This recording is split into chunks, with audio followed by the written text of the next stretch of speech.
Hello बच्चों, आज हम आईसीएससी क्लास 10 का नेक्स्ट टॉपिक डिस्कस करेंगे that belongs to sense organ year.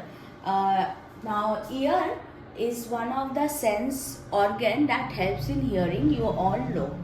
तो आप वीडियो को पूरा देखिएगा अच्छे से और देखने के बाद इसको समझने की कोशिश करेगा. इसका स्ट्रक्चर आप प्रैक्टिस करेगा, diagram, because for this year ICSC diagram of ear is very important for both drawing and diagram based question.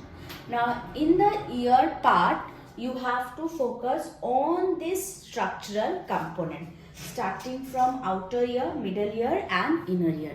Outer ear में क्या क्या पढ़ना है आपको? पिन्ना, ईयर कैनाल या फिर ऑडिटरी कैनाल, ईयर ड्रम या फिर tympanum. Another name is tympanum.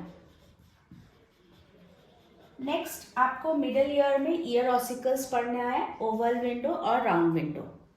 Inner ear में आपको पढ़ना है cochlea, semi circular canal and vestibule. बच्चों इस बात का ध्यान रखिएगा प्लीज, हर एक स्ट्रक्चरल पार्ट का लोकेशन और फंक्शन ध्यान से समझिएगा और पढ़िएगा. तो हम एक एक करके स्ट्रक्चरल कंपोनेंट डिस्कस करेंगे. सबसे पहले हम डिस्कस करते हैं आउटर ईयर और एक्सटर्नल ईयर. तो एक्सटर्नल ईयर में सबसे पहला पार्ट है pinna. Pinna is the part of outer ear. So इसका काम क्या है? ये जो हम लोग अलग अलग साउंड वेव्स जो आवाजें सुनाई देती है, इसके जो वेव्स है, these are all collected by pinna. Okay, so it collect sound waves of different frequency.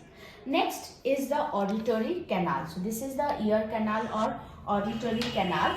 जो साउंड वेव्स कलेक्ट हुए हैं वो ऑडिटरी कैनाल के थ्रू पास करेगा इस तरह से. ठीक है. Then moving on to ear drum. So this is the ear drum और द टिम्पैनम.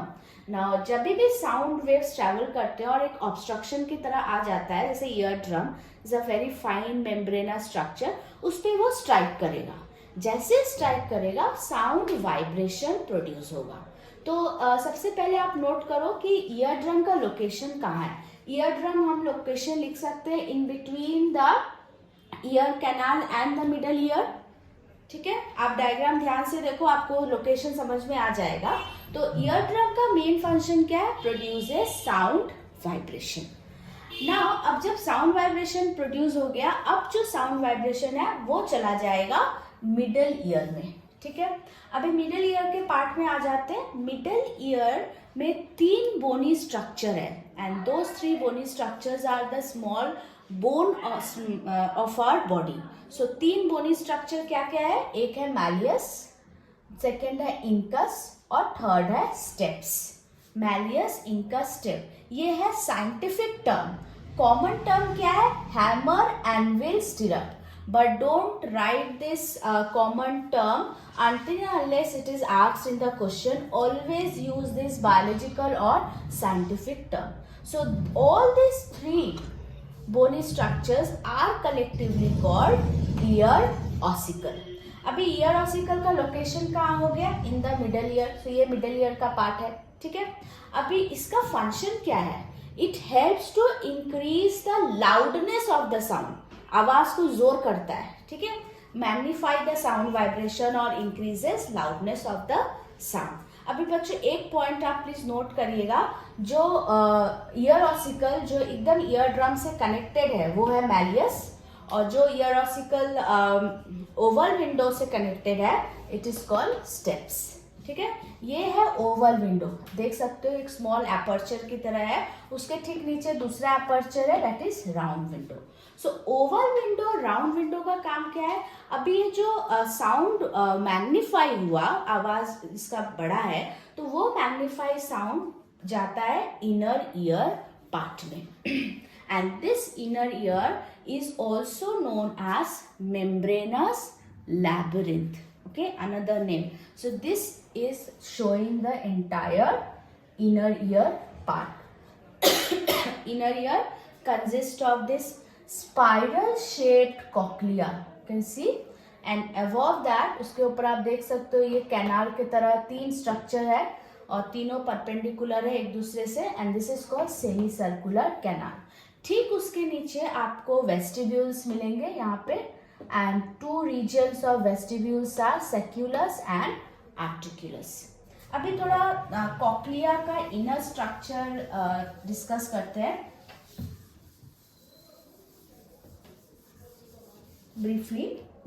तो अभी आप इसका स्ट्रक्चर आप देखोगे तो बेसिकली इट हैज 3 canals इस तरह से. Okay, this is the first canal, second canal and this is the third canal. ठीक है, सेकेंड या फिर मिडल कैनाल भी बोल सकते हैं. और ये जो कैनाल्स है ना, ये जो रीजन है, these are all filled with fluid. क्या क्या फ्लूइड है आइए जानते हैं. फर्स्ट में जो फ्लूइड है उसका नाम है पेरीलिम्फ. ठीक है, थर्ड में भी जो फ्लूइड है वो है पेरीलिम्फ. बट जो मिडल कैनाल है उसमें है endolymph. So these are the fluids found in the cochlea. In the first and the third canal, perilymph is present, and in the second canal, endolymph is present. और एक चीज यहाँ पे आपको नोट करना है. In the middle canal, there are some sensory hair cells. Okay, these sensory hair cells are known as organ of Corti, CORTI. ये इसका काम क्या है? ये जो साउंड वाइब्रेशन मिडल ईयर से इनर ईयर में गया, इस कॉक्लिया में जो ये सेंसरी हेयर सेल्स है ना, they will receive the sound vibration and they convert the sound vibration into impulse. ठीक है, impulse जब तक impulse are what? Electrical waves. So nerves they carry the information in the form of waves, right? So जब तक वो sound impulse के form में नहीं होगा तब तक वो nerve के वाया वो जाएगा नहीं ब्रेन में और हम लोग सुन नहीं पाएंगे. तो इसीलिए ये organ of Corti रिसीव करता है साउंड वाइब्रेशन को और हेल्प करता है to form the impulse, and that impulse is carried by the brain via this auditory nerve. I hope it is clear. So cochlea is the main structure in our ear that helps in hearing, and organ of Corti is known as sound reception system. One mark question आता है यहाँ पे. अब प्रश्न उठता है ये जो सेमी सर्कुलर कैनाल है और ये वेस्टिब्यूल्स है, इसका काम क्या है?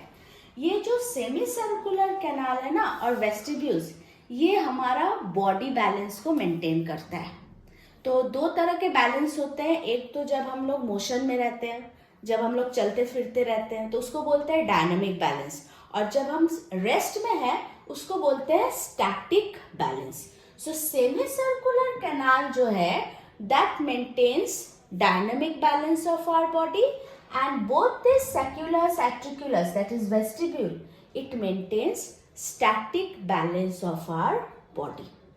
अभी लोकेशन कहाँ है दोनों का? Semi circular canal inner ear आप लिख सकते हो और वेस्टिब्यूल्स का भी इनर ईयर लिख सकते हो.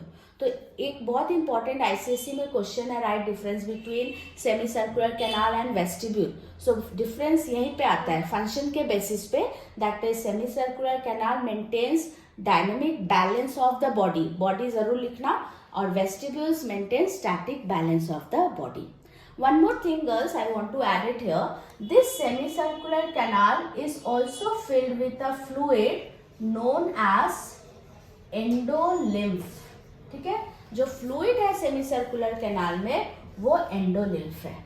और सेमीसर्कुलर कैनाल में कुछ छोटे छोटे कैल्शियम कार्बोनेट पार्टिकल्स हैं और उसको बोलते हैं ओटोलिथ्स. ठीक है, अभी जब हम लोग चल रहे हैं, when we are in motion, this endolymph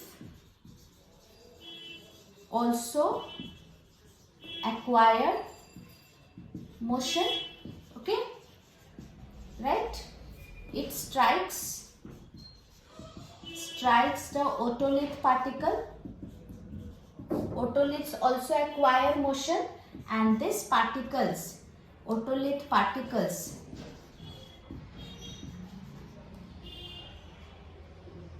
otolith will strike sensory hair cells present in the semicircular canal, and the impulse is sent to the brain and balance of the body is maintained. एक example हम देना चाहते हैं, like आप और आपके friend अगर spin कर रहे हो हाथ पकड़ के, और स्पिन करने के कुछ देर बाद आप when you are halting, still you feel that your head is spinning. Why it is happening? Because जब आप घूम रहे हो ना, स्पिन कर रहे हो, ये जो एंडोलिम्फ है वो भी आपके सेमी सर्कुलर कैनाल में कंटिन्यूअसली मोशन में है. ठीक है, वो कंटिन्यूअसली ओटोलिथ पार्टिकल को स्ट्राइक कर रहा है, and otolith particle are striking on the sensory hair cells. Okay, but when you are halting, the endolymph is still in motion. They will take some time to come in rest. ठीक है, कुछ समय लगेगा इस endolymph को rest में आने के लिए. वो समय के टाइम पे, वो समय के दौरान आपको फील होता है कि आपका सर अभी भी घूम रहा है. सो this is all about the structure of ear. Very briefly I'll discuss what is the pathway of sound. So pinna is collecting the sound wave. Sound wave travel through this ear canal. It will strike on the eardrum. Sound vibrations are produced. Sound vibrations now enter into the middle ear. Ear ossicle will magnify the sound vibration, increases loudness of the sound, and that magnified sound enters into the inner ear through the oval window and round window. Cochlea is the main organ of hearing, so it will convert the sound vibration into impulse, and that impulse is carried by the auditory nerve to the brain, and we can hear the sound. Whereas semicircular canal maintains dynamic balance and vestibule maintain static balance of the body. So therefore ear is not only helps in hearing but also helps in maintaining balance of the body. बच्चों, I hope आपको ये पूरा year का part and their function आपको एकदम clear हो गया है. प्लीज़ आप चाहे तो इसका स्क्रीनशॉट ले सकते हो. डायग्राम ज़रूर प्रैक्टिस करना. इनर ईयर का मेनली वो आ सकता है. तो after watching the video please like it, follow it, and of course subscribe and share it with your friends so that they can also get benefited by this video. Thank you so much.